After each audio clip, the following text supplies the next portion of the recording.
Hello and welcome to my review of the 2014 KTM 250 XCF-W. I purchased this bike in June of 2020 to replace my 2007 KTM 200XC. There were things the XC did well, like low speed, tech, terrain, and even some motocross, but I never quite got comfortable with riding it quickly on trails at speed that had any kind of rough or sandy terrain. I could always get on my friend's CRF 250X and ride it faster and with more confidence. I tried my hand at riding motocross bikes on the trails before the 200XC, and that was even more challenging. I decided I was ready to move to a bike that was purpose-built for trail riding and had electric start and fuel injection. I also liked the idea of having a headlight and a factory digital speedometer. The 250 XCF-W brings all of these things to the table. I had a recluse clutch on the 200XC, but figured with the XCF-W's wide ratio transmission, I wouldn't need it. Fun fact, that's where the W in XCF-W comes from. It means the bike has a low first gear and taller sixth gear for more flexibility. I considered the 350 XCF-W, but could not find a used one in my price range. Right off the bat, I was comfortable with the XCF-W. It felt smooth, stable, and predictable with both handling and power. It weighs in at 236 pounds dry, but still feels light, even compared to the featherweight 217 pounds of the XC200. I was a little concerned about its ability to lug when needed, but found out quickly it did just fine. If the RPMs did get a little too low, a slight turn of the throttle easily remedied the situation. Granted, I'm about 150 pounds with regular clothes on, so the bike doesn't have to work too hard. You do need to be a little higher in the rev range if you want to twist the throttle to hop over obstacles, but it will still wheelie when you plan accordingly.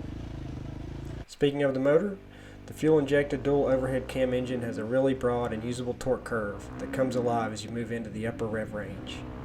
It makes the power very manageable. It's almost like having two different bikes. You have a thumper that you can lug a bit or creep through really tricky terrain, then open up the revs to haul the mail when things get faster. KTM makes a map switch and even offers the capability to adjust fuel parameters with a laptop, but I think it feels flexible and very manageable with the stock mapping. It has plush suspension and great handling that works perfectly for trail riding. The bike features a PDS linkless shock out back and WCS open cartridge forks in the front. The previous owner actually had the bike set up 2 inches lower than factory, and the suspension was a bit too soft when landing from smaller jumps, even with the clickers set to factory settings.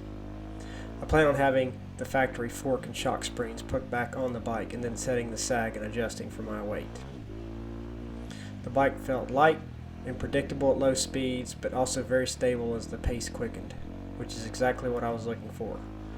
The bike managed small rocks, roots, ditches, and other trail trash easily and never felt twitchy. Rode in very dusty and dry conditions and had no issues with traction at low or high speeds. Of course, the brand new tires helped with that. The hydraulic clutch is smooth with easy pulls, and the transmission worked seamlessly. I was able to find neutral when I needed it and never had issues hitting neutral while shifting up or down. The ergonomics felt close to perfect with a comfortable position sitting or standing. I'm right at 6 foot with a 33-inch inseam and it fit perfectly. The seat also felt reasonably supportive and comfortable.